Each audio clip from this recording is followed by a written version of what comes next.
Diascofoot, miroir du football de la diaspora congolaise.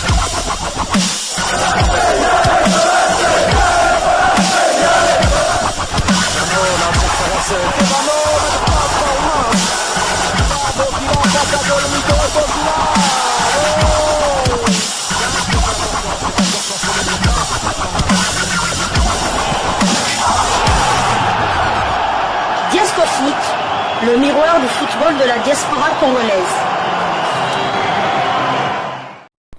Vous êtes sur Diascofoot, le miroir du football de la diaspora congolaise. Diascofoot vous dit bonjour, tout le plaisir est pour nous de vous retrouver, mais surtout de savoir que vous êtes nombreux en train de suivre votre chaîne YouTube dédiée uniquement aux footballeurs de la diaspora congolaise. Alors quand les joueurs locaux, je vais vous dire quand ils vont, ouais, oui c'est vous, je sais, quand on va estimer qu'ils sont prêts pour le faire, et vous en rencontrez pour un joueur U20, ils ont eu une expérience internationale en Unifac. Ils vont faire la CAN U20. Là, ils partent faire des matchs internationaux, d'expérience. Et le jour où ils seront prêts, de toute manière, nous, on estime appeler les meilleurs joueurs. Mais on n'est pas là pour faire plaisir à l'un ou à l'autre. Il y a de la concurrence, vous le voyez bien. Hein. Aujourd'hui, j'ai sélectionné 26 joueurs et j'ai pas sélectionné Grady Diagana, et j'ai pas sélectionné Akolo, et j'ai pas sélectionné certains autres qui ont aussi de la qualité. Donc ça nous sécurise au Congo parce qu'on a des bons joueurs. Maintenant, l'équipe, elle a besoin, et elle l'a aujourd'hui par l'intermédiaire de Chancel Mbamba, d'Edo Kayembe, de Meshak, de Silas, de Mayele, de Baka, d'avoir la fibre locale, parce que c'est très important d'avoir un équilibre. On ne peut pas être bon uniquement avec des binationaux qui ne connaissent pas le contexte africain. Donc aujourd'hui, il y a quelques temps en arrière, je dirais que Baka, Mayele joueraient au niveau local pour moi. Mais il y a d'autres joueurs qui sont susceptibles de rentrer dans cette équipe, qui se sont expatriés en Tanzanie, comme Mpia, comme d'autres joueurs qu'on suit. Mais en tout cas, nous, ce qu'on espère, et c'est pour ça qu'on fait ce travail de suivi, moi, extérieur, avec l'équipe Chan, pour se rendre compte qu'il y a déjà des joueurs qui sont pas loin, sincèrement, qui sont pas loin. Maintenant, avoir la possibilité d'aller en sélection A, c'est une chose. Gagner sa place par rapport à la concurrence qu'il y a en sélection A, c'en est une autre. Mais on pourrait faire 3 équipes nationales A pratiquement. Nous, quand on en convoque 26. On en sera 26 à Abidjan pour faire le stage. On fait du 10-10 à l'entraînement ou du 11-11, du 10-10 à l'entraînement. Et on a 2 équipes, on se dit des fois, on a l'équipe qui va jouer contre l'équipe qui va être remplaçante. Des fois, ça se fait quand vous êtes entraîneur. Vous savez, ça pour mettre en place les choses. Je dis, mais presque on peut aligner l'équipe qui va pas démarrer. C'est une force pour nous, parce que les joueurs sont sous pression de concurrence.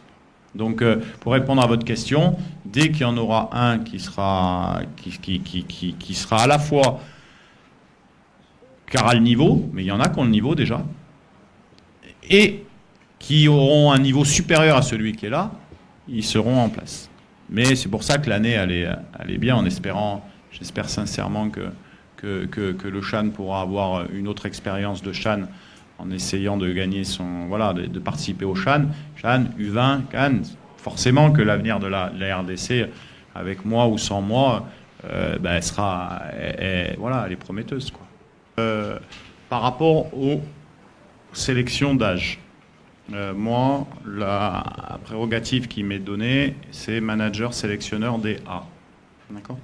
Forcément, il y a une proximité, et je le rappelle, avec le Chan, puisqu'on se doit, dans notre métier de sélectionneur des A, de connaître les joueurs locaux. C'est pour ça qu'on est là pour suivre les matchs, pour les sélectionner si on estime qu'ils vont servir à la sélection A. Donc forcément, il y a une proximité avec les A. Au niveau du sélectionneur, je suis assez surpris que vous me posiez cette question avec Léa, puisqu'il il n'y a pas eu de choix, puisque c'est le même sélectionneur qui est là depuis longtemps, qui est Otis Ngoma. Donc nous, à notre niveau, on ne choisit pas les entraîneurs. C'est la fédération et la DTN qui choisit les entraîneurs. Dans la relation, pour aller plus loin, avec la direction technique nationale, vous savez que j'habite à Kinshasa, vous savez que je suis souvent là, donc forcément, dans des échanges techniques, que ce soit à la fois avec la fédération, que ce soit avec le directeur national, on me demande mon avis.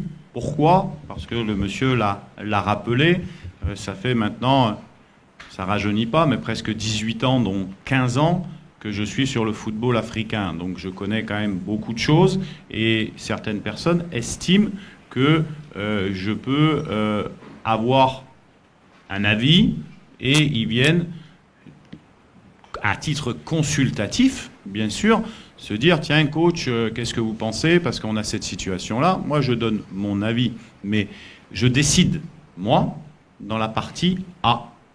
Tout ce qui est avec l'équipe nationale A, je décide. Tout ce qui est dans la partie, par exemple, du CHAN, c'est pas moi qui choisis les joueurs. Hein. C'est pas moi qui ai choisi les joueurs. Hein. C'est le sélectionneur avec son staff qui a choisi les joueurs à sélectionner. Voilà.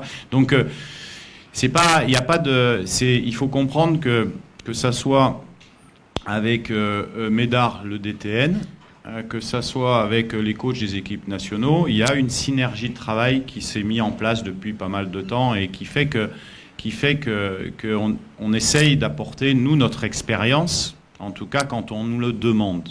Quand on nous demande, on essaye de répondre par notre expérience.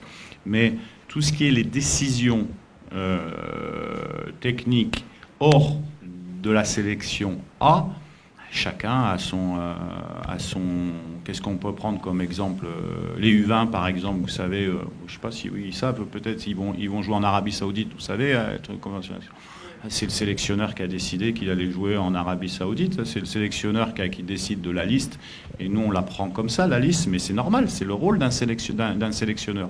Maintenant, si le sélectionneur nous appelle en disant « Coach, est-ce que vous pensez que ça, on va donner notre avis, parce que à un moment donné, on est référent. Pourquoi? Parce qu'on a cette expérience-là, et surtout parce qu'on est disponible pour ça. Voilà, c'est tout. Donc il n'y a pas de sujet par rapport à ça. Et après, le fait qu'on suive les U20, par exemple à l'Unifac, on a suivi les U20 à l'Unifac. J'ai suivi les U20 à l'Unifac. Pour quelle raison, à votre avis? Parce que j'espère que dans les 4 ans à venir, il y a quand même des joueurs sélectionneurs en U20, enfin des joueurs U20 qui viennent en A. Ça se fait pas du jour au lendemain, tout ça. Voilà. Moi, j'aurais pu rester chez moi, hein, je vous le dis. Hein. Ou j'aurais pu aller faire des voyages pour aller voir des matchs en Angleterre, hein, si j'avais voulu. Hein. Non, on est resté là parce qu'à un moment donné, donc quand on est là, ouais, peut-être que le sélectionneur, à un moment donné, qu'est-ce que tu as pensé de ce match? Qu'est-ce que tu penses? Mais c'est normal, c'est notre vie de sélectionneur. Ce qui est important, c'est que chacun soit autonome dans sa manière de faire. Si on prend par exemple le coach Otis Ngoma, Otis, il choisit son stage, il choisit ses joueurs, il choisit à quelle heure il fait l'entraînement, il choisit son contenu de stage, et puis c'est tout. Et c'est partout pareil. Et c'est comme le DTN, quand le DTN il me sollicite sur une ou deux situations, j'apporte mon avis, mais moi je n'ai pas pouvoir à décider, sauf que j'ai le devoir, quand on me le demande, de partager mon expérience, comme de temps en temps, moi, je vais téléphoner ou je vais voir le DTN ou je vais voir quelqu'un en disant « Qu'est-ce que tu penses de ça ?» Ça marche dans les deux sens. Hein. Ça marche dans les deux sens. Voilà.